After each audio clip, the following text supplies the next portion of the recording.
Like, I'm not that good at this. It's like, hello, everyone. Hello. We are live and welcome you back to the channel. Tonight, myself and Charlie, I think you're on this side. I think we're like switched. I don't love StreamYard doesn't mirror, like, so yeah, at least I think mine you're doesn't. on this side. Yeah. Anyway, myself and Charlie are going to be previewing the June mid-month Outturn, and we were just talking before we jumped on about like how stellar this like small but mighty lineup is. Like, so good. I need to like save some of it for the stream. I know I haven't actually tried everything, but I'm really excited. There are a couple, I like to call them the sleuths on the Discord, noticed that there was a bottle change up in the Outturn at the start of the month. And some of those got moved to the mid-month, which we are very excited to be having back in the lineup.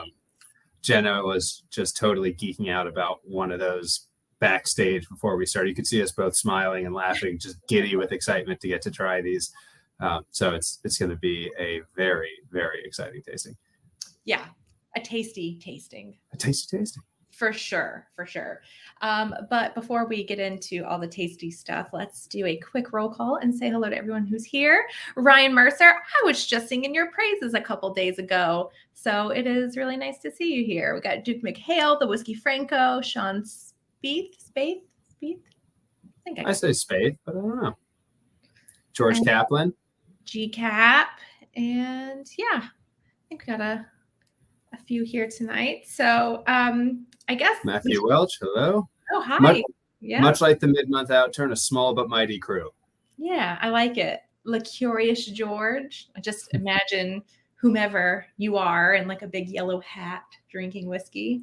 Like, I just can't get that image out of my head. And Jason Jones, sweet. This is great. Thank you all for spending your night with us. Yeah. So shall we do some housekeeping? Yeah, just a little bit of housekeeping, but it's not too bad. No. It's all good news for everyone who's here. Yeah, it is. You want to go first? Sure, I'll go first. So on last Thursday, Ben and I did our preview of the Independence Day bottling. And that was put up, I think that night or maybe the next morning in a lottery. And the first wave of lottery winners are going to be going out tomorrow. So check those inboxes if you're interested and have entered to receive one of those bottles. Yeah, so those will go out tomorrow afternoon. And then also tomorrow ends our glassware promotion. So over the last 2 weeks, if you have ordered 3 bottles, or if you throw some bottles in tomorrow to get to 3, or, whatever the case is, you will get 2 Society glasses to put your whiskey in and enjoy. So that will end tomorrow as well. Jen, are we eligible for that promotion? Because I'm pretty sure I'm going to end up with a 3-bottle order tomorrow. Yeah, we are. We can. All right. Awesome. Awesome. Then I got called out for not having the right glassware a couple tastings ago. I have gotten my hands on a couple, so we are in good hands here. But it's always good to have some backup glasses. And looking at this lineup, there's a couple on the site right now. Your Hidden Gems came out today. I mean, there's just a lot of exciting bottles that I'm looking to grab. And if I can get a couple glasses along with it, all the better. Yeah, for sure. Yeah, the Hidden Gems those 3 are so good too. It's like, it's so hard to just not to be excited about so many of these whiskeys. And I'm really trying to just be chill tonight. But man, the 2 out of the 4 I've tasted so far are fantastic.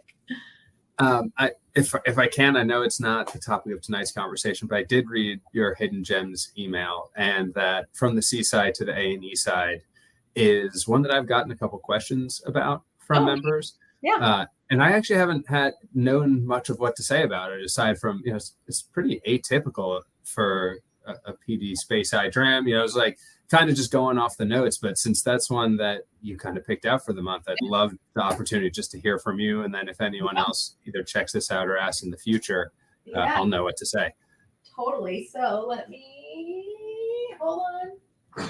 All right. So what I love about this particular whiskey, and like you said, it is kind of atypical of a peated Speyside, is that it's got big medicinal notes. So if you're a fan of those peated whiskeys that carry that Band-Aid iodine, like hospital, like bandagey, like kind of profiles, then this is definitely a whiskey worth picking up. That's what I really love about this is it's quite medicinal, and it's like eating seafood, like a seafood boil inside of a hospital.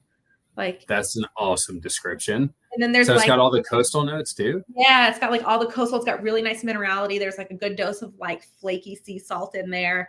And that's just why I really was into that. Like it was just It honestly sounds kind of like some of the PD93s. Like a few years ago, we had that Full Metal Hospital bottling, and yes. It sounds just like that.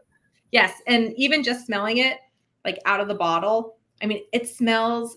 So I grew up in animal hospitals. Like that's where I just grew up, and still to this day go see my mom, and that's where I am. But it smells like that. It smells like an animal hospital or like a doctor's office, or like it smells like straight up just like Band-Aids and iodine and all of that good stuff. So if that stuff, I know it sounds gross sometimes. Like I remember when I got it, why would I drink that?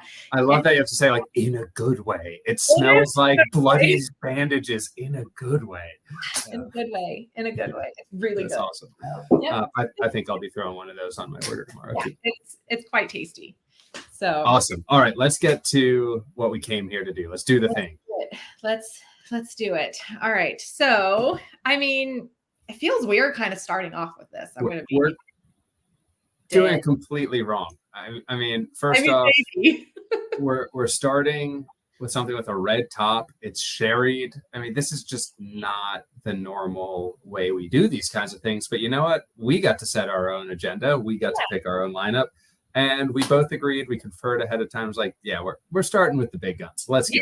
Like, let's just come out swinging and like do it. Let's do it. All right. This is the one I'm most excited for sure. G8.22. Let's see if I can get that to focus there. So we are doing grain whiskey, and that's one of the reasons that typically we wouldn't start with the oldest or the old and dignified or something that was sherry cask matured right off the bat. But between it being, I think it's 50.2% ABV and being grain, it really made the most sense to start right here. I think this should be, by all accounts, an incredibly complex, subtle, layered, outstanding whiskey. Yeah. I mean, any of the G8s that I've had over the last couple of years have really been exceptional. And I was very excited that we got to add this into the lineup. And then this is one of the ones I tasted, and then I tasted it and I was like, oh my gosh, oh my gosh, oh my gosh. I came into the StreamYard. Jen was already in the backstage, and I saw she was sipping something, and she was like crying tears of joy by herself in the background when I hopped onto the stream. All right. Well, before I get into the crying and all of that good stuff, I was gonna say we got to definitely show the color of this because it is. Let's see. There we go. You can get kind of an idea. I mean, look at that. I mean, it's almost like Coca-Cola, not quite like cherry Coke or something almost. Yeah, like such red brown, dark, beautiful, really rich. Yeah, that's pretty special looking. I don't want to go first. I'm gonna let you go first because I don't want to like sway you in any way. So the nose is kind of crazy. It's interesting. So I talked about this, I think, when we did the festival releases, and grain for me can have a very sharp, distinct varnishing note that on the nose for me can throw me off, and it generally doesn't affect the palate as much. And I'm getting it here, but it's in almost more of just like a tannic way. And it's weird to think about tannins nosing tannins rather than like the astringent effect of tannins, but it's just like this dry, oaky, not quite polished, but like very clean. There is a polish Smith. note on this Yeah. for sure. Like furniture that's just been lacquered and just got delivered as brand new, like real wood, but you just received it. Yeah. And then the sherry. Like you can totally get, it's not quite rubbery, but you know, sometimes sherry, it's that fruitiness that almost gets to like a balloon or like something a little rubbery. I mean, it's like, to me, this is like, you know, the reason I said that cherry Coke is because I do get a little bit of that on the nose. Like it's like that, like furniture polish, cherry Coke. It's like leathery, it's gooey, it's like super leathery, caramel, super leathery. But like fresh, hot, like just made caramel, like so hot you can't even eat it. And but the thing about grain whiskeys that I typically tend to get is there's like this, you know, like whiskey that's been aged in like a rum cask, like an active rum cask. There's like this very specific estery. Yes. And I get that on a lot of grain whiskeys, and that is in there. So it's like rummy leather, furniture polish, like cherry Coke. It's like I get a ton of bourbon. I mean, a ton of bourbon on the nose on this one. It's actually like the more I'm smelling it, the more it reminds me of sometimes I get cherry Coke in Booker's in particular, especially like some of the ones from a few years ago. And I get a lot of that here. And it just smells old. It smells quite old. Yeah. You know, but like not too old, not in the cask for too long. Like it's not bitter. It's not like, I don't know. It's just when I first smelled it, I was like, if it weren't for the age statement, would it have made sense for this to be adurtive? Like that's what we'd expect. But I actually don't think so, because it does have just so much of that like old leather, old wood, just putting all that together. Yeah, there isn't really any question here. I mean, I could just like rest my whole face on this glass and just like nose this all day. I don't know. It keeps changing. When I first tasted this and one of the other ones, I called Scott and I was like, bro, what's going on? Like, you got to taste these. Like, what's happening to me? Like, these are not typical profiles that I gravitate toward. And I don't know, this just has totally just like got me hook, line, and sinker the whole way. I mean, right now it's just totally jumped a layer over to the side. I'm getting ginger snaps and simple syrup, like that spicier side of sherry. Yeah, there is like a little like ginger spice in there. All right, can we please taste this? Yes, let's go. Okay, thank you. Like enough talking. Cheers. Cheers. Cheers.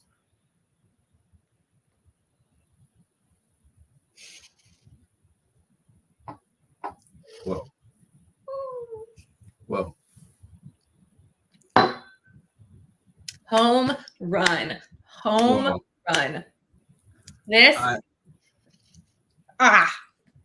I'm pretty confident that's the best grain whiskey I've ever had. It's so good. What are we drinking? This is insane. It is. Oh my God. So I feel like nose and palate on this match so beautifully. I mean, like that anticipation that you feel and that you like build up in nosing this whiskey is like met tenfold when you taste it. It is like, I mean, the viscosity, it's just so like chewy. It's so chewy and it's just like stuck to every nook and cranny. Like I feel like it's in like my like sinus cavities. Like it's just like in there, and all of those aromas, all of those things that you think you're going to taste when you nose this, it's just like, I mean, it's just like a gift to your palate. Wow. Your shout was so spot on. If you told me this was double cask matured in a rum cask and a sherry cask, I would fall for it hook, line, and sinker. Like it's got so much of that cool, not quite funky. It's more that estery. Like I don't really know how you describe it other than that. It's kind of like, sometimes I think it's like diesel-y, but it's not that dirty. It's like, I don't know. It's really interesting, just estery, floral, and then you get all of this rich sherry, the spice, the fruit, dried fruits for sure, leather for days, just like fresh handbag going on. It is. Yes. Oh my God.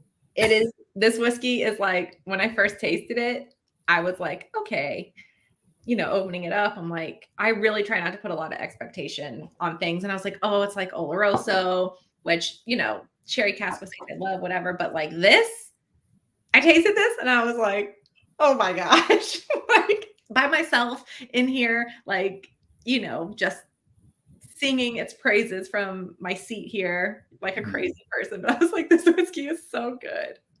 So good. Now, there's something, I don't know if this can possibly be right. We were having a chat about this before we hopped on. It says on there that this is, where is it? One of 60 bottles.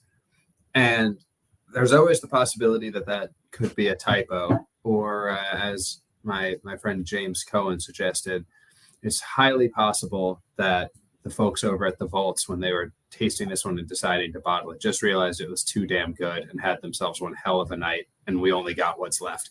Honestly, after trying it, I think his theory might be right. Right. I was going to say that makes total sense, to be honest, because holy cow, we only have, just so you all know, we only have 41 of these available tomorrow. And I think these are going to fly. I mean, like, if they don't, that's just a mistake.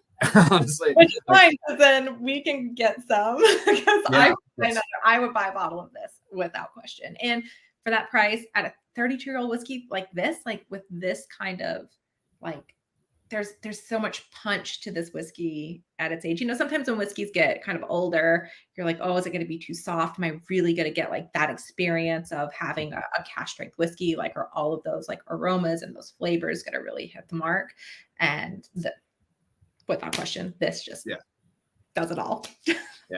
It's very exciting.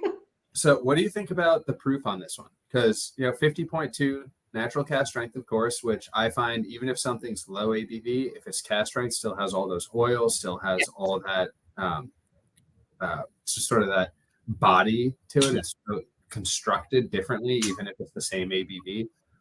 For my money, this is so insanely drinkable. Oh. It is so full. It has such nice texture. There is zero bite to this thing at all. It's lovely. Yeah.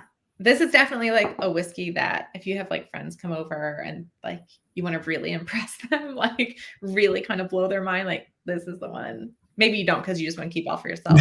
I do.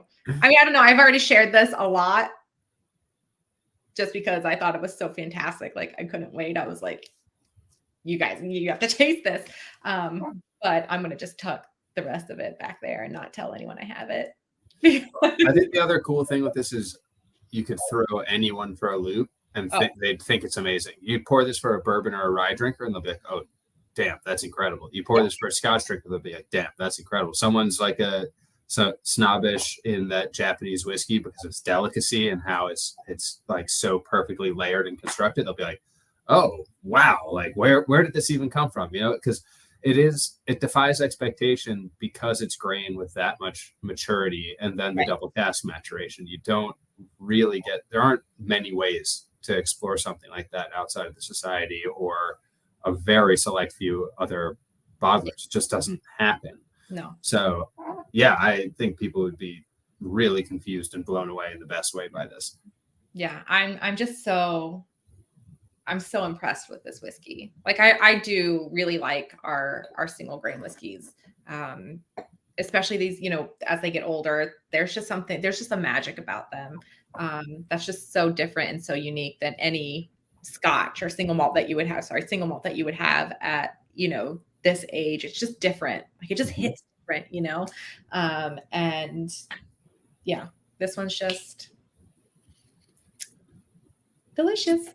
So I can find, they're not mutually exclusive, but I can often find that like whiskeys can be delicious and whiskeys can be impressive, and they're not always delicious if they're impressive. They're not always impressive if they're delicious.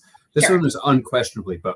Yeah. You look at this and you're like, I don't know if I don't need another sip of this because it is still just going and going and going. And at the same time, I'm like, but it's so damn good. I want to go back for another sip. I mean, it's okay. After this, you can spend all the time you want with it because we still have 3 more whiskeys to taste. Must we move on? We do. We got to. We do. If we must. I still have a little bit left. I will be coming back to this. Yeah. And I'll probably be pouring more. I know the name was already taken on last year's festival bottling, but throw the cork away. Just like, yeah, exactly. Get rid of it. This thing is not going to last. That is definitely a throw the cork away for sure. Wow, what a way to kick that off. That is a tough act to follow. Well, I think we got some contenders, so I'm not too worried. All right. So neither of us has tried this one. Is that right? I have not tried this next one. I have not tried this one either. I actually just opened it, so as did I. So I actually haven't even pulled the cork off it. Lovely noise. All right, so this next one, ooh, pretty color in this one too. So we have Distillery 46.131. Speyside Sipping. I'm guessing everyone can guess which region that one's from.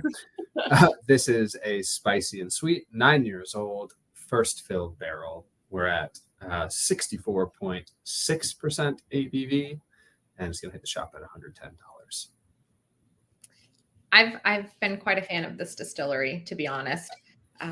We've had some really fantastic ones over the past couple of years that I've just gobbled up, like really.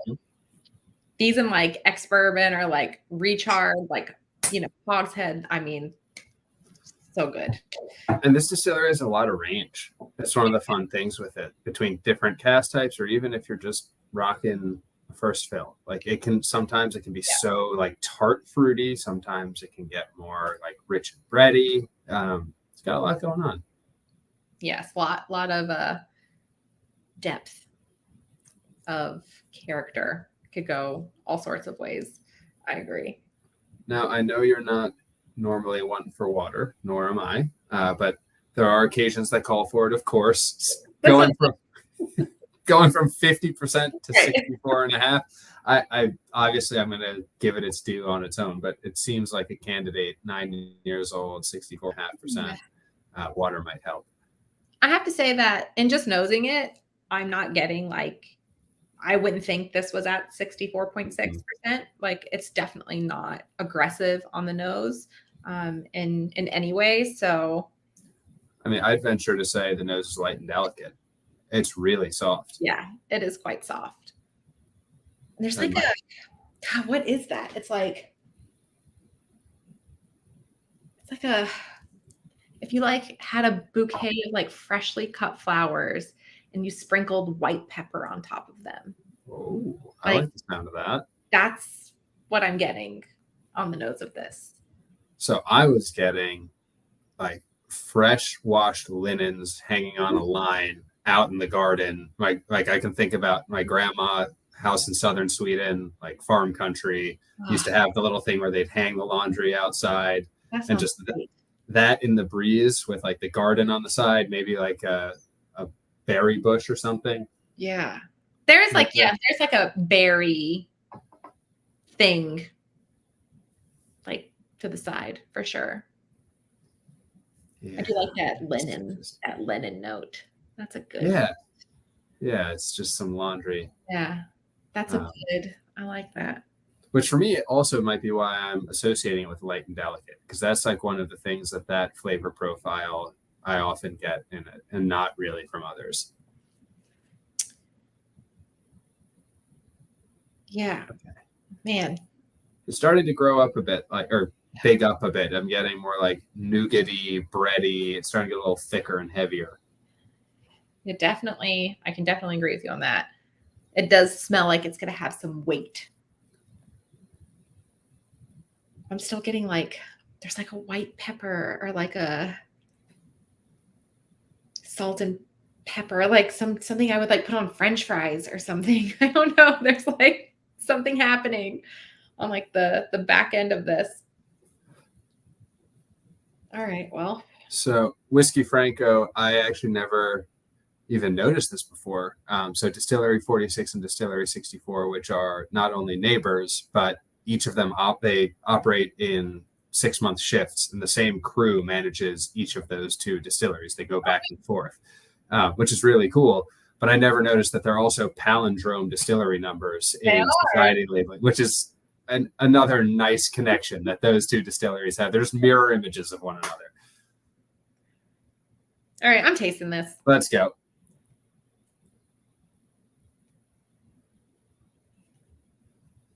Hmm. Mm. Honestly, I was a little scared, so I took like a baby sip. Tiniest sip, the tiniest. I was like a little scared. But small sip, big reward. I mean, Yes. it didn't need much more than that. It really didn't. There's a lot going on in this whiskey. Mm-hmm.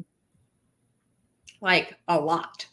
What is that? All right, hold on. You go. So I got a lot of just graham cracker, some again like leather with spice. After trying just that tiny sip, definitely not light and delicate. Spicy sweet feels the right way to go. Maybe spicy and dry, but I got a lot of the fruits, so I think it's probably in the right place. But with just like an eyedropper's worth or a thimble's worth, I don't have enough to actually pull the individual notes out. I'm going back. There is like a. Honestly, this tastes like high chews. Like the tropical bag of high chews. Oh man, it's been so long since I've had one of those. Holy cow. I mean, like this is like straight up liquid high chews. Tropical high chews. Very tropical. Holy cow. But I'm not getting like the acidic. I'm not getting like pineapple. I'm getting more like guava or something like that. Yeah. Because it's a little like, I don't know, a little softer of a fruit. It's not like red tropical, pink tropical, like your dragon fruits, your guavas, your papayas, your like that along that thread. And then it's like, it's a little grassy, which I typically do get in this distillery. But we had one. This reminds me of one that we had. Oh, there was. Okay, so Full Frontal Fruit Bowl, which is from quite some time ago. Quite the name. Yeah, 46111. So 20 cask before this one. Big like tropical fruit forward. And then we had another one in our Juicy Oak and Vanilla. It was like tropical. It was called like Tropical Path, Down a Tropical Path or something like that. And this reminds me a lot of that. Reminds me of that particular whiskey. So I just added some water. I'm going to do that too. Strongly encouraged. It is now fruit just jumping out of the glass. It's, I think it was for the Spirit of Speyside Festival maybe 2 years ago. There was a Distillery 63 release, and the image that was on was just a woman kind of like the Chiquita Banana Woman, that just like the cornucopia of fruits as her hat. Like that's jumping out of the glass right now. It's just a complete bursting of fruits. Big fruits. I'm even getting like banana on like, so that kind of thread of the tropical fruit side. But it's so fruity. Like if you like big fruity whiskeys, this is definitely one of those. I'm getting something I can't quite place in there. That's going to drive me crazy. Hopefully I can get back to it. I don't know what it is. It's like juicy fruit bubble gum with water. I mean, all of those fruit aromas and flavors that we were getting, at least that I was getting before water, were just like amped up by like 100 with just the smallest amount of water. When you said bubble gum, that dropped me right. Do you remember the bubble tape? The thing that came and it was like 6 feet of gum and one. The blue bubble tape. When I tasted it neat the first time, I got bubble gum. Like in my head, I was like, this is bubble gum. But then I was like, okay, but what kind? And then I was like, you say bubble gum, and then like for me, I go to like the pink, like double bubble or, you know, something like that. But I was like, no, this is more like fruit stripe bubble gum or like, Oh yeah.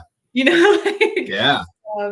You know, All the stuff that was at the end of the checkout aisle, you just had like the whole selection. So, I want the zebra stripes today. Yeah. There goes my quarter. Yeah. But I'm with you. Definite like bubblegum, big fruit, big tropical fruits. That's honestly, like you said, small sip, big reward. That is might show up on a future Hidden Gems. I think it will. Yeah. And deservedly so, because that's one I think might end up getting, it's a mid-month, you know, it might just end up getting lost in the shuffle, and it shouldn't, because that's actually freaking fantastic. That is really fantastic. And I was kind of hoping the tasting notes on the bottle would kind of validate us. But this just says playfully sweet, but with enough earthy spices to provide backbone. This is a wonderfully balanced and sippable dram. That is a wonderfully nondescript and bland description. I know. I was hoping that the tasting notes would echo our, you know, tropical. You always want to like live up to the tasting panel, you know? It's like, but I find I almost never do. I don't either, to be honest. And I'm looking at the tasting notes now, and we were totally not there. Well, we were in sync, so you and I were. Yeah. But not with the panel. Well, maybe they lied, you know. We're just gonna be rebels like that, I guess. Exactly. I like our notes better. Yeah, I think this is, I mean, if you like that, again, big tropical fruit forward, great texture. I mean, that ABV is like, you can have this whiskey in so many different ways, and it's delicious. I'm not mad about that. No. Wow. Should we do the next one? Yeah, I'm gonna take a sip of water. Yeah. Like, smell my arm or some coffee beans to like reset here. It was like a big whiskey. That was a really big whiskey. Exactly. Like both of those whiskeys, those first two whiskeys were like big, rich, intense. Really, really impressive. So this next whiskey is the only one that we've both tried. Neither of us was able to keep our grubby fingers off of this one after we received our bottle. And I think we've got a lot to say about it, because it's a good one. Do you want to introduce this one? I will. The name of this whiskey, it just paints a picture. Like, I just love it. All right. So this is cask 68.80, A Trip to the Dark Forest. And this is a 12-year Highland and a refill recharred hogshead. And I cannot wait to show you the color of this whiskey and our deep, rich, and dried fruits flavor profile, which, again, Scott's really starting to just kind of, I don't know. He's winning us over. He is, and I don't like it. His persistence. This one, when you see the color, it is sounding that there's no sherry. It's almost hard to believe. I remember pouring this and I was like, what am I about to be, like, what am I drinking right now? Like, what is this? Okay. 12 years old. Like, what did they do to this hogshead? Okay, it's like a burnt orange. It's almost darker. I mean, like, it almost looks like an Amaro or something. Yes, it is. It is like a beautiful burnt orange is like the best. That is it. That is pretty close to the color. I mean, it's wild. I mean, I don't think I've ever seen a whiskey this like orange. No, it's crazy. Wild. It's really great. My first reaction when I tasted this the first time was, it's different, but in its construction is remarkably similar to the Massive Oak Extraction Distillery 24 rare release. I bought a bottle of that. Yeah. Like another deep, rich, and dried fruits. Like, who are we? What is happening to me? Dirty Gang's getting us. Like, Scott needs to chill. is what he needs to do. Like, what is happening? I mean, but man, this is just the color of this is wild. Talk about grassy on the nose. The nose of this is like, oh my gosh. Okay. Oh, all right. All right. It's just like, what is, I'm like speechless. I don't. It's one of those where, yeah, I actually just realized we had a lot of dead air time there. I was just off in my own place. I completely forgot. Where is this taking me? I mean, it does have like a,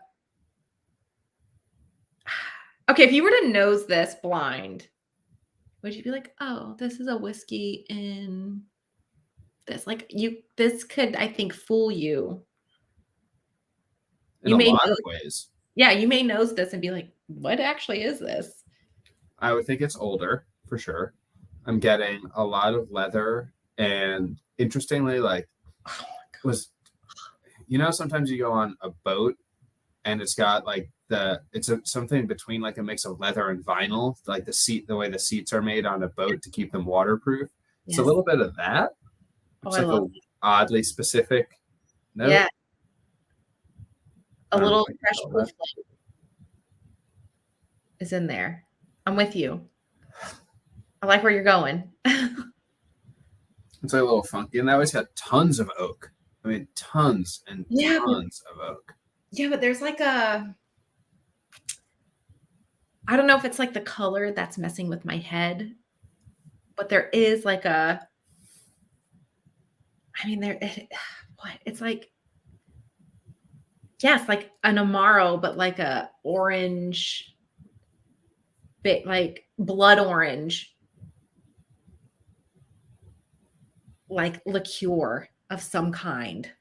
Do you know when you get like a super bougie old fashioned and they express the orange peel, but they torch it? So it's kind of that, where it's got that like burnt orange fancy. Yes. Yeah. That's it. It's that. Yes, I was able to help. I couldn't have gotten there without you giving me the starter. But I'm like, where is this taking me? Like, I don't even know. Like, I'm in a dark forest, don't know where the heck I am or what's happening or what I'm smelling. Very dark. Outstanding. I mean, we've just nosed it. Yeah, ready to go? Yes. Let's do it. Cheers. Oh, I almost forgot to cheers.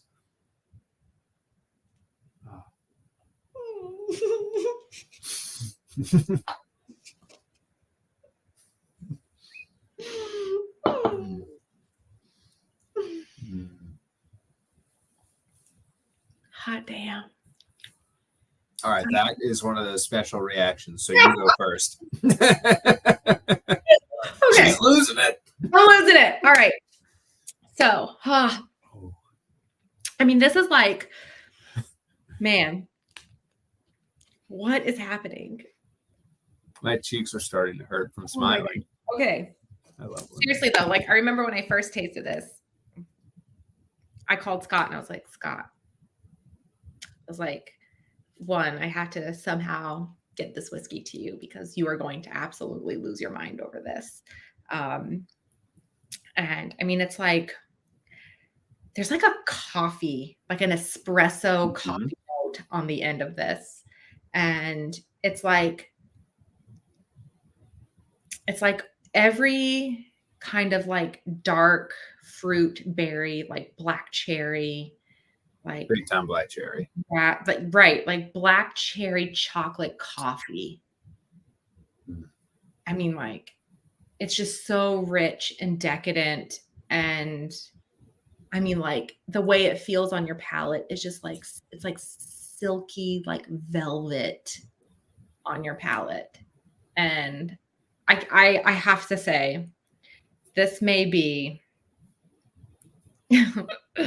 one of the best deep, rich, and dried fruits I have ever had. Oh boy. Like, this is so stellar. It's crazy. I don't know if I don't know if it's the name, like you were saying, the color was throwing you off potentially on some notes. No. Are you getting Black Forest cake? Just like the Yes. richest chocolatey cake, so thick, so full. But with like a little just amazing, the best espresso you've ever had. Totally. Oh, those coffee notes that you were saying, I mean, coffee mocha or espresso with like spot on. Those two things, and I think maybe because I love those two things, like in real life, like those are things that like I will never deny. A chocolate cake, like a moist chocolate cake, is literally one of my favorite things in the entire world. I just got so much like concentrated cherry though. So like put a cherry syrup glaze on that chocolate cake or mix it into the frosting. I don't know how you make a cake. I mean, this whiskey is just so like seriously. I have quite a few deep, rich, and dried fruits in here. And I have to say I cannot remember in the last, maybe. So we had Inferno Toffee Pudding. I really loved that whiskey. Yeah. And that was, this trumps it. This is probably my top deep, rich, and dried fruits. I'm a very big fan of, it was a few years ago, I think it's something like 68% ABV. It's the highest ABV society whiskey I have for sure. It was called Like a Fairy Tale or something like that. It was, it's a Distillery 96. Came out a few years ago, deep, rich, and dried fruits, but also not from a sherry cask. I think it was also a recharred hogshead. And similarly spectacular, just absolutely mind-blowing. Yeah, I'm like trying to just like look back on, this has to be without question. Like this bottle will not last in my house. No. I think I'll have to make it last. I'm not going to put it on one of the visible shelf spaces. It's going in a closet, or again, just throw the cork away. Don't even bother. I don't know. And, I go into these like, okay, like I'm just being completely transparent. And this one, like, I don't know if it's just the whole package, like the name of the whiskey I love. And that like immediately takes me somewhere. Right. And then I'm like, okay, I'm here. I'm going to nose and taste this whiskey. And is it really going to take me to this place? Right. That I've kind of like conjured up in my head. This is just how I drink whiskey. What do you do when it's not society whiskey? It doesn't have this name to guide you. I do this with every whiskey, like obviously the names to help, but like on just regular, like, like, I don't know, Octomore 10, whatever. I'm just like, okay, I know it's an Octomore and I know, like I'm kind of there already. And then I nose it and I taste it. I do the same thing literally with like every whiskey that I taste. But then I think I saw the color of this and I was like, okay. Now I don't know what to think. What's happening? And then I was like, I nosed it and I was like, okay. I was like, do I have a fever? Am I ill? Like, what's going on? And then I tasted it and I was just like, I really think you pour this for someone with no context, and or if the only context is it's going to be cast strength with no color added, right? I think people would look at this and be like, okay, it's sherried, and then they'd be like, maybe it's sherried. I'm not 100% certain, but it's definitely old. Like, there's a lot of this thing's been in a cask for a long time. It is a chameleon. It is just, I don't even want to put water in it. I'm not. I'm standing there on this one. I'm not putting water in this. I think the ABV is perfect. Yep. And I'm just so impressed with this whiskey. And I want to talk for a minute about Distillery 68 because I think it's just too under the radar. Like, and its backyard neighbor, they basically share a plot, not the same as 46 and 64, but two lovely little distilleries there in, I guess I won't say where it is because we don't want to give them away, but two lovely little distilleries that don't get their due. And Distillery 68 wasn't coming out much from the society until pretty recently. Yeah. Like I'd say like the last like 2 years. Yeah. We've seen kind of an uptick in these casks. And I don't know, the reception, I haven't tried all of them, obviously, but the reception, I have a couple friends who they make a point of seeking out Distillery 68. And from what I've tried, both in sherry, out of sherry, it's like, why is this still under the radar? It's one of those ones that's like, shouldn't be a sleeper at this point, and yet it still is. So I don't know. It's just great that these are available. We had refill ex-bourbon hogs had a floral laurel from this distillery. This was one of my favorites. I mean, there's like this much left. Like, absolutely love this whiskey. So I agree with you. Like in both bourbon and sherry, and obviously recharred hogsheads, like it's all good. Which is crazy because I think this is like the 4th most visited distillery in Scotland. Given its location, it kind of makes sense. It's not as far away from Edinburgh. You know, it's like as you start making your way north out of Edinburgh, you hit there very early on the trail. And you only really get these in what, like flora and fauna series or like kind of special distillery pieces. Yeah. So it's like kind of crazy that they're not like, okay, we have a lot of people who come to this distillery and we make some pretty freaking good whiskey. Like maybe we should release it in single malt form. But I think the big chunk of this goes into Bell still. I don't remember. I don't remember which one it's used for. Yeah. So I agree with you. I think this is a distillery that deserves a lot of praise. And a bottle that deserves even more. I mean, even in the pantheon of this distillery, this is special. Yeah, I mean, it is just like, I don't know if I'm just like so enamored because I'm so surprised that it got me in this way. Not when I was expecting it, especially like, oh, deep rich and dried fruits, like Distillery 68. I've got a couple of those and they're good Like I'm not, but this one, I don't know, home run. I just got like such a lovely, for snacks, we've been buying like just literal dried fruit. Yeah. And just got like a dried orange slice. That was so lovely.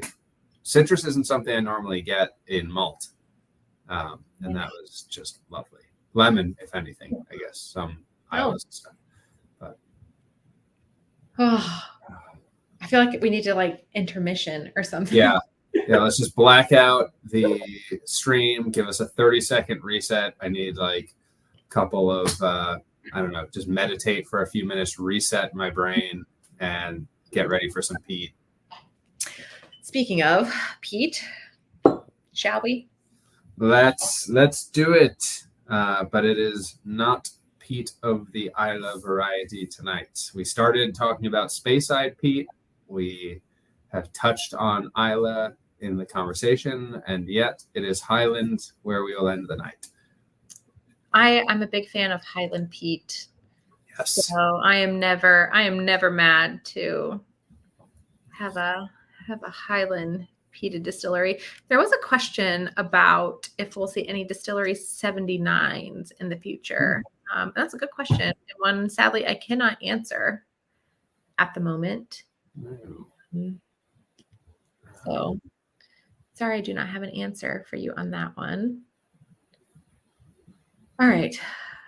The last one. This is a distillery that I actually hadn't explored until I explored it from the Society. And the first time I did was at the Greville Street members room and had one or two of these roasted pineapple and rejuvenated road surfaces. I don't know if that one ever came to the US, but I don't think so. I think I remembered a name like that. Yeah, and it's a very good, like, on point name. It's a cool one. But I always find this distillery to be quite meaty, like bacon and like camping breakfast and like grass, mud, and all of those things. And just big, thick. Like it's, I don't know, Isla, as you go across Isla, I don't think of Lafroig, say, its body as being this like weighty, heavy thing. It's mostly the taste that gives it that big profile. But like a peaty Bunnahabhain or an Ardbeg are like these meaty, heavy, weighty bodies, and I get tons of that from Distillery 16. This is not what I was expecting on the nose at all. Anyway, cask 16.73 meet and greet. This is an 8-year Highland and another refill recharred hogshead at 63.3% ABV. This bottle and the first whiskey are both in 700 milliliter, and then the second and third whiskey are in 750s. Good to know. It gets a little tricky that we have the mix and match. I don't know if that's planning on being fully converted at some point, but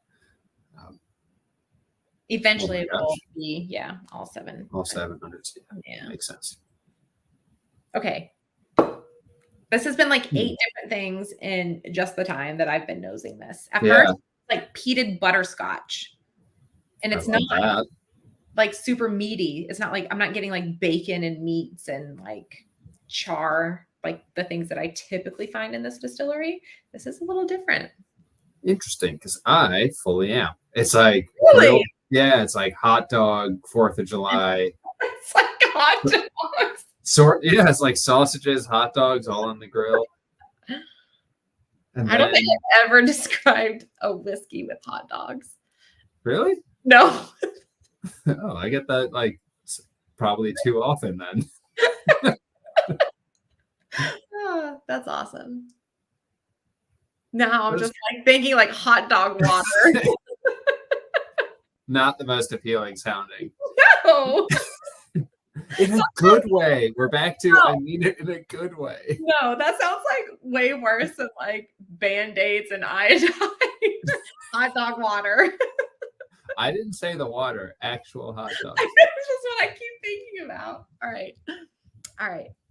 I do get like forest floor though too, like traditional peat, and then some mentholated notes, like a cooling brightness. Yes, I agree with you on that. It's like a winter greeny, like. And then more hot dogs. I can't get away from it. The hot dogs, forest floor, and like some type of mentholated, like wintergreen spearmint thing happening.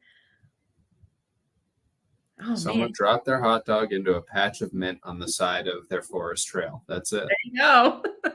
It was too long for the name on the label, so they just went with meet and greet. I really love that though. That paints such an image. I love it. Now it's all I can get now.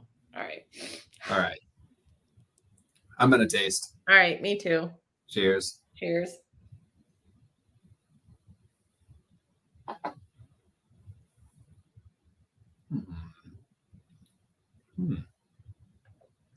Does not taste like hot dogs. Does not even a little bit. No. But this is like, okay, so way more like charry, peaty profiles on the palate than on the nose. Like on the nose, it's there. You can tell like, okay, this is like, it is almost lightly peated to me on the nose. Mm-hmm. And I believe this distillery, their ppm's like around 80. Wow. Oh, yeah. I didn't realize it was that high. Yeah. So technically it's a heavily peated whiskey that they make. But I found on the nose that this was like quite lightly peated on the nose, but quite big and bold and like punchy on the palate. Yeah, I find the palate to be a little bit peaty new makey. Like, it's not to say you don't get the cask influence, but it still has so much of that distillate character to it. There's another whiskey coming out, I think next month, that we were considering previewing tonight. And that was some of the tasting notes on that one, where that it really retains a lot of the distillate new make profile. It's a young and sprightly. And I feel actually quite the same way about this one. You really actually get a sense for both the cask influence and the malt character here. but even leaning, I think, a bit more than we typically do, especially what you see in peaty whiskeys, onto that distillate side. I don't know if you get that. Yeah, like when I first tasted it, like the first thing that came to my head was like swimming pools. Like there's like a chlorinated, like it reminds me of like grilling out next to a swimming pool. Like you get that charry profile of the peat, like it sits like in the jowls of your palate. But then there was like this like kind of chlorinated, like plasticine-y kind of note in a good way that I got on it. And then like a really nice like burst of like fresh lemon juice. Oh, at the end. I wish I got that. I'm gonna have to look for that. I didn't taste. I would love to get lemon in this. And like now that I'm going back to nose it, it's a little bit peatier, more charry on the nose now than I was getting initially without having tasted it. So this is a very different 16 than I've had, in the past. I agree. I think very different. Like I said in the preamble on this one, I think for me, Distillery 16 is such like a weighty, heavy body, full whiskey. And this one's actually a little leaner. It's a little like more dialed in than a lot of them. I think maybe a fair comparison is like it has a lot of the taste of Distillery 16, but a little bit more of kind of the mouthfeel of Distillery 66. Like it's just not quite as heavy on the palate. It's a little bit, it's a little tighter in some ways. It's just I don't know if that makes sense. Yeah. It is not as weighty and like heavy, like literally heavy on the palate. It's like brighter. It's lighter. It's, like you said, it's like a little more lean. That's probably a great way to describe it. Like when you have a whiskey that's like kind of big and robust and like chunky on the palate, this is again more like lean and dialed in. I mean, there's really no way. I like this is total hypothesizing, but it's almost like it feels like they took a tighter cut off the still. You know what I mean? Like they just didn't let as many of the esters come off the still, and it just kind of created a tighter profile. Might just be because it feels a little tighter that I'm hypothesizing that, but that's just kind of like it would track in my mind if this was just a slightly tighter cut. I mean, like this is like a summer peat whiskey. Mm-hmm. Like this kind of reminds me of like the feeling on the palate is kind of similar to that Seaside to the A&E side, like that thread of how it feels on the palate, whereas you have some of these other like really heavily peated whiskeys and it's just like the whole palate and you just kind of feel heavy. These are a little bit lighter, a little bit brighter. And I think this would kind of make a nice matchup with that one. So. Yeah, I think if I were to do a secondary profile for that, that's almost like I might start doing that in my notes, like primary flavor profile. If I had to assign a secondary profile, what would it be? I think my backup profile for this would be a young and sprightly. Yeah. But you don't really get that with peat. So it's kind of hard to make that comparison because the peat is so present. But yeah, something like that. Somewhere in between those two, which are two that normally don't live anywhere near one another. That would be a fun exercise to do. Like assign a second profile to everything. Yeah. Some of them I think would like trend so tight, like oily and coastal and lightly peated could end up like, not always, but so often in parallel. Yeah. But then I don't know, there's somewhere you'd be like, this is really surprisingly could be an Old and Dignified or, like a Luscious Velvet, which wasn't Old and Dignified, but should it really been Old and Dignified, or I don't know. If you're going just on flavor, I know that's not one of the ones we're tasting, so maybe we're too off topic here, but I'm going anyway. If you were to try that blind, you cannot. I know you were like the most negative on that whiskey out of anyone in the entire country. But blind, how would you not think that's old and dignified? I don't know. It's maybe Scott sent you a sample in like a very dirty bottle or something. It's the only thing I can think Something totally different. Maybe he like used them or something. I don't know. I don't know. Usually I'm not the, but I was the kind of outlier on that whiskey. But I am very much an inlier on that whiskey. That I love that one. I did buy that one too. Should we jump into the chat and just make sure we catch some questions here?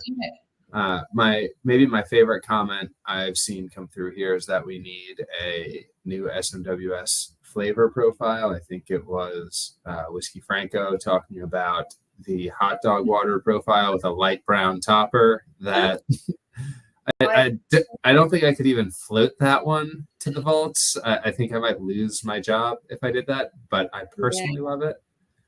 It could be like an internal thing, kind of like Dirtith, right? Yeah, but I think it'll come up so rarely that people probably forget the joke even exists by the next time it comes around. Hot dog water. Ooh. 700 mLs versus 750 mLs. Good question there. So I think the US and India actually both did 750 milliliters before. And as someone who's worked on the import side in the past, I'm actually happy to see the change, even though it does make some regulatory things a little bit more complicated. I always found it funny when you'd go to a bar and they'd have a 700 ml behind the bar and you're like, but you did not get that from your distributor. I am certain of that. But it actually benefits the consumer a lot, assuming that everyone is acting in the best interest of the consumer, because the brands I was working with had to have an entire separate bottling line, separate glass orders, all of this kind of stuff just to service the US, which meant our cost was way higher on any product that we brought in versus the comparable cost sold in other markets, even other export markets. So fingers crossed, this can be economy of scale, cost efficiency for everybody. Not super mad seeing that. Also, all the other sizes that allows, 350 mLs, getting 200 mLs. There's a lot more sizes that have been greenlit in the US as a result of that regulatory change. I hope that we see some of those changes, down the line here too. Much like they already have over in the UK. Hopefully we'll see some of those here in the US. Yes, definitely. I got to scroll back up in the chat and see if there are any other questions I missed here. Are we ever going to see a Distillery 32 one day? Ooh. Let's see. Distillery 32. No, I don't think we will. Actually, maybe a few years down the line, because Distillery 32 did just build an exact copy of its distillery. So they've doubled their production capacity on their site, but that's probably 8 years down the line until they have enough volume. That's actually one of the distilleries that I've worked with in the past. And I can tell you that they were literally at their capacity in servicing the US. They were not trying to sell any excess casks because they didn't have them to spare. So I don't think it's super. I mean, we may have some over in Scotland already that we've acquired previously. I was going to say, I wonder if there is some in the warehouse that we're just kind of sitting on. There very well could be. But I don't think we'll be getting our hands on any new casks for at least a couple of years. Right. 32. I had to look that one up. I was like, yeah, well, don't see it often. I mean, I actually looked. I've never seen one in my time here, and No, I looked a few weeks ago just randomly to see when the last time one was released was, and it's been, I think, over a decade since Distillery 32 came out. Yeah.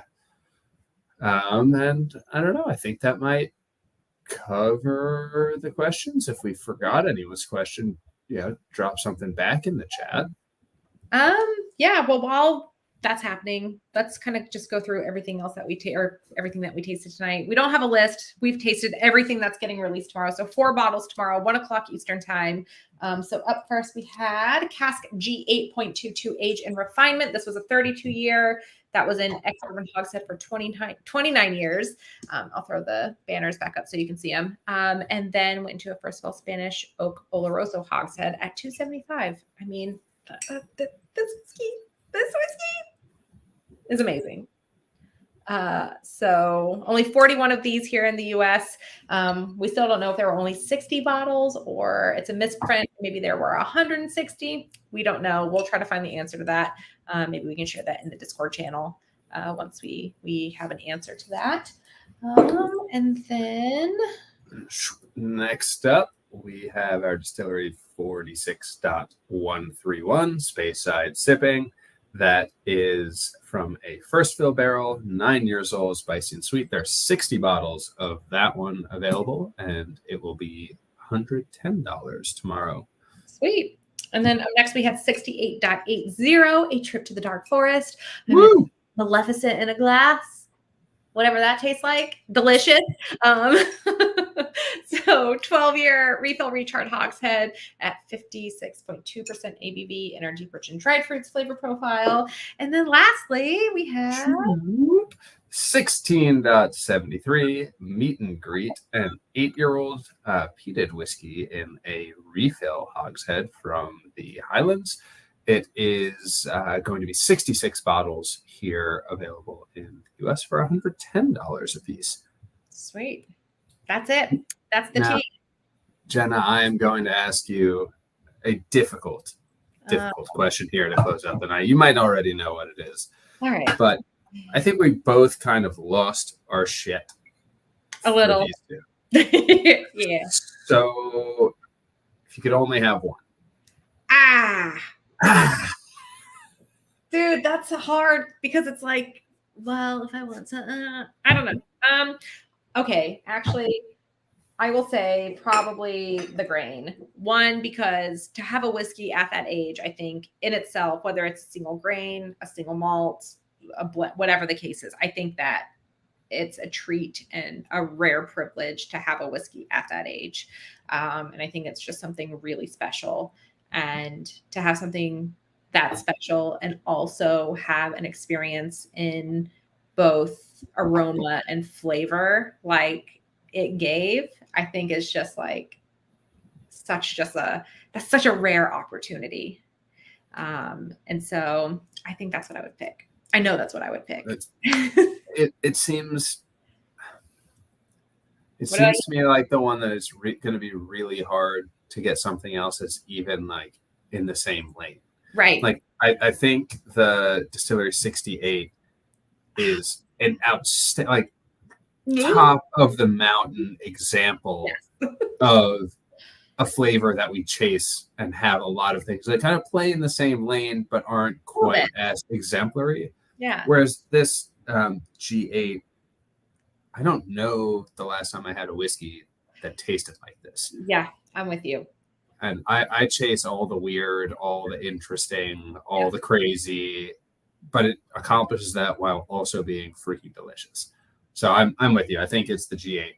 I mean, it is just the whole experience of that whiskey is just, as you say, top of the mountain. It's just so fantastic. And I think, again, to have a whiskey at that age is a rare opportunity. And honestly, to be completely honest, at that price, a 32-year-old whiskey that like delivers all of that at that, like you don't have to, I don't know, like some of the whiskeys that we see in auction at that age it's mind-blowing what some of those go for.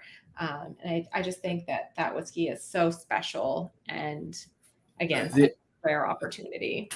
The other side of that for me though is just the taste quality, because like I've played the game of chasing like great value in grain whiskey and buying stuff that has really high age statements and it's from great bottlers or it's from distilled, and I haven't had one that delivered like this. No. And I remember when we first talked about, like, when we knew that this is what we were going to be tasting, you had made that comment about grain whiskey. And I was like, when I tasted it, I was like, I wonder what Charlie's going to think. But I don't know. Am I crazy? I don't know. Maybe. But I'm so happy to hear that you're into it too. Yes. I am, because it's just so stellar. So what a lineup. Yeah. Small but mighty. Mid-month, four truly amazing whiskeys, and yeah, you can't go wrong with any of them, really. If you buy all 4, you get 2 free glasses. How about that? There you go. So yeah, that does tomorrow. Yeah, that ends tomorrow. These drop tomorrow. It'll be 1 p.m. Eastern per usual. And also check your emails to see if you are a winner of the Independence Day lottery. Yeah, a lot happening tomorrow. Big day. Yeah, big day here at the Society. So as always, if you have any questions about any of these whiskeys or anything Society or whiskey related, please do reach out to myself or Charlie. You can find us at our first name. So Jenna at SMWSA or Charlie at SMWSA. And we are always more than happy to answer any questions, help in any way that we can. And this has been just such a treat. I mean, I pinch myself every time we get to do these. I feel like anytime it's the two of us, we have an even better than usual lineup of whiskeys in front of us. I don't know what you do. No, I don't know. It's like our powers combined, just like, I don't know, like bring forth the magic. I don't know how to describe it. All right, everyone. Cool. Good night. We'll see you in a couple days. We've got another tasting, I think, on Thursday. Is it Thursday or Wednesday? Ooh, maybe it's Wednesday. Hold on. Let us tell you. Hold, please. Wednesday, the 21st. Wednesday. Yes. Wednesday, the 21st. Charlie and I will be back with our friends, Ben and Scott. And we'll see what. One whiskey, a special whiskey. Let's just put it this way. It is a single whiskey that is special enough that we felt the entire crew needed to come together to drink it. Yeah. You'll get all 4 of us on Wednesday. We'll see you all then. Sounds good. Meantime, good night. Bye.